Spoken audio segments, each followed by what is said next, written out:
Imagine a room filled with hatred, screams echoing off the walls, furious men demanding blood, and in the midst of the chaos, someone stands up silently, and with just one sentence transforms everything. Today, you will meet Gamaliel, the man who silenced a crowd with just one sentence, a wise Pharisee who, at a critical moment in biblical history, became an instrument of God to protect the apostles from certain death. But here's what few people know. This man wasn't a Christian. He was part of the system that persecuted the church. So how did his words save nascent Christianity? And why does this biblical story remain forgotten by so many? You are about to discover the power of a single phrase inspired by God. And at the end of this video, I will reveal a profound spiritual lesson about when God chooses to use the voice of reason to reveal faith. Stay until the end, because Gamaliel's wisdom can change the way you see the chaotic moments in your own life. Jerusalem, 1st century, the Sanhedrin is assembled. The walls of the great council echoed with accusations. Peter and the apostles stood there, surrounded by religious leaders demanding punishment. They preached about the resurrected Jesus. They healed in his name. And now they paid the price. Blasphemy, one shouts. They defy the law of Moses, accuses another. Hatred grows like a wave. The crowd wants blood. Faith is being judged as a crime. And everything seems to indicate that this will be yet another story of martyrs. But then something unexpected happens. A man stands up, not in a hurry, not angrily. He simply observes, and his silence is so powerful that it cuts through the noise. Who was this man, and why would his presence change everything? The answer is in the scriptures, and it will surprise you. His name was Gamaliel, and he was no ordinary man. Gamaliel was a respected Pharisee, a direct descendant of Hillel, one of the greatest teachers of Jewish law. He was known throughout Jerusalem for his wisdom, composure, and profound knowledge of the scriptures. When Gamaliel spoke, even his enemies stopped to listen. But there was more to it. Gamaliel was not just a distant scholar. He was an educator, a man who shaped minds. And among his disciples was a young man named Saul of Tarsus, who would later become the Apostle Paul, the greatest missionary of Christianity. Now, imagine the scene. The council seethes with indignation. Men shout for justice. Torches cast flickering shadows on the stone walls. Peter stands there, his face serene, but his body tense. He knows he could die. The other apostles do too. The air is heavy. The silence between the shouts is deafening. And in the midst of this human storm, Gamaliel remains seated, observing. His eyes reveal no panic, nor anger, only discernment. As if he saw something that no one else saw, because sometimes God places wise men precisely where chaos needs to be silenced. Did you know that Gamaliel was Paul's mentor? Yes, the same Paul who wrote much of the New Testament studied at the feet of this Pharisee. In Acts 22:3, Paul declares, "I was instructed at the feet of Gamaliel according to the strictness of the law of our fathers." This is no small detail. It's a profound connection. Gamaliel didn't just teach the law. He shaped destinies. He formed thinkers. And although we have no record of him becoming a Christian, his words and teachings resonated in the life of one of history's greatest apostles. This reveals something about Gamaliel's character. He was a man of principle, a teacher who was not swayed by the emotions of the masses. He sought truth above blind tradition. And this search for truth was about to save lives. Because when you educate someone in true wisdom, you don't just teach rules. You teach them to discern between what comes from men and what comes from God. And Gamaliel was about to demonstrate this in an unforgettable way. The Sanhedrin was not just a religious council. It was the supreme Jewish court. 71 men, priests, scribes, Pharisees, Sadducees, all gathered to decide the fate of the apostles. And the accusation was clear. They were spreading a heresy about a crucified man who had supposedly risen from the dead. The Sadducees in particular were furious. They didn't believe in resurrection. And now these illiterate fishermen were flooding Jerusalem with this message. Worse, they were performing miracles that the people couldn't deny.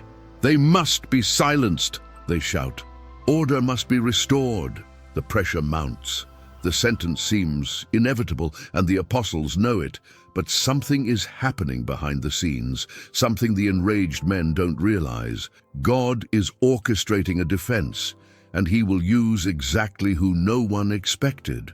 Oh, and before we continue, if this story is touching you, please like and subscribe to the channel, because biblical stories like this need to be told, and you can help more people discover God's wisdom. Now let's get to the decisive moment. Everyone is talking. Gamaliel is listening. While the council debates, accuses, and demands, he remains silent. Not out of fear, not out of doubt, but out of wisdom, because the wise know that there is a time to speak and a time to listen. His eyes scan the room. He sees the anger on their faces. He hears the heated accusations. But he also senses something deeper: fear. These men are not defending the truth. They are defending control. And Gamaliel knows the story. He has seen movements arise and disappear. He has seen leaders who promised liberation and were forgotten. He knows that not everything that seems like a threat is, in fact, against God. So he waits, because wisdom knows the right time to speak. And when he finally stands up, there is no hurry in his voice. There is no desperation. There is something different, something that seems to come from a higher place, as if heaven itself were preparing what he would say. What followed would change the course of Christian history forever. Gamaliel rises. He asks that the apostles be withdrawn for a moment. And then, before the enraged Sanhedrin, he speaks. "Men of Israel, consider carefully what you intend to do with these men." Some time ago, Theudas appeared, claiming to be somebody, and about 400 men joined him. He was killed, and all his followers were scattered. After him, in the days of the census, Judas the Galilean appeared and led away a large number of people with him. He too was killed, and all his followers were scattered. The room is silent. Everyone is listening. And then comes the phrase that would echo for centuries. "Therefore, in this case, I advise you, leave these men alone. Let them go. If their purpose or activity is of human origin, it will fail. But if it is from God, you will not be able to stop them, and you will even run the risk of fighting against God." Acts 5:35-39. Total silence. The noise ceases. The fury freezes. Because Gamaliel didn't just present an argument, he presented a truth that no one could deny. If God is behind it, who can stop it? One sentence, just one. And an entire crowd was silenced.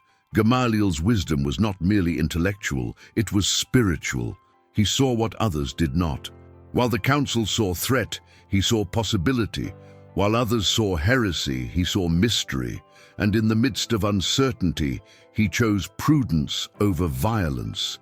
This is the wisdom that comes from above. James 3:17 says, "But the wisdom that comes from above is first of all pure, then peace-loving, considerate, submissive, full of mercy and good fruit, impartial and sincere." Gamaliel wasn't defending the apostles because he believed in Jesus. He was defending a principle. Don't fight against what might be from God. And that principle made him an instrument of divine protection, because sometimes God doesn't need believers to fulfill his purposes. He can use a pagan king like Cyrus, a Roman officer like the centurion, or a wise Pharisee like Gamaliel. The question isn't whether you have all the answers, it's whether you have enough discernment not to fight against what God is doing. And on that day, Gamaliel had. The council listened and agreed. Acts 5:40 records. They called the apostles in and had them flogged. Then they ordered them not to speak in the name of Jesus and let them go. Yes, they were flogged, but they weren't killed, and that changed everything. Because if the apostles had been executed that day, the gospel might have been stifled before it could spread. Peter, John, James, they all continued preaching, and through them, thousands came to Christ. God used Gamaliel's voice to protect the birth of the church. a Pharisee who did not follow Jesus, but who had enough wisdom not to fight against him. And here is the profound lesson. God doesn't depend solely on those who believe. He can move the heart of anyone to fulfill his plans. Proverbs 21:1 says, "The king's heart is like a stream of water in the hand of the Lord. He turns it wherever he will." If God can use a king, he can use a Pharisee. If he can use a Pharisee, he can use you. Even when you don't fully understand what he is doing, centuries have passed, and the name of Gamaliel remains unassuming. He is not celebrated like the apostles. There are no feasts in his honor, nor are there any letters written by him in the New Testament. But his voice still echoes. His words continue to teach. Gamaliel is one of the biblical characters who is rarely discussed, but his legacy is immense. He teaches us that wisdom is not about having all the answers. It's about knowing when to stop, listen, and discern. He shows us that you don't need to be perfect to be used by God. You don't need to have all the correct theology. You need to have a heart open to the truth. And he reminds us that sometimes the greatest courage lies not in shouting. It lies in speaking calmly amidst the chaos. How many times have we, as Christians, acted like an enraged Sanhedrin, condemning without listening, attacking without discerning, fighting against what may be of God, simply because we don't understand? Gamaliel calls us to something greater. He calls us to wisdom. There is a delicate balance between faith and reason, and Gamaliel embodies it. Many think that faith means abandoning logic, but Gamaliel shows the opposite. He used reason to protect God's movement. He analyzed history. He observed patterns, and he wisely concluded, if it is from God, we cannot stop it. This is intelligent faith, faith that is not swayed by the emotions of the masses, faith that observes, considers, and acts with discernment. Jesus said in Matthew 10:16, "Be shrewd as snakes and innocent as doves." Gamaliel lived this. He was shrewd in observing. He was innocent in trusting that God would prevail. And this lesson is urgent today. We live in a polarized world where everyone shouts, where few listen, where anger is more common than reflection. But God continues to look for people like Gamaliel, people who dare to say, "Wait, let's discern before we destroy. Let's listen before we condemn." Because true power isn't about winning an argument. It's about having enough wisdom to recognize when God is at work. 2,000 years later, Gamaliel's voice still speaks. She speaks when we are ready to judge someone without knowing the whole story. She speaks when we want to silence what we don't understand. She speaks when we are fighting against something that may be from God. And she asks us, "Are you sure you're on the right side of this battle?" According to biblical records, Gamaliel never became a Christian, but he was used powerfully by God. And this teaches us something liberating. God doesn't expect you to be perfect. He expects you to be wise.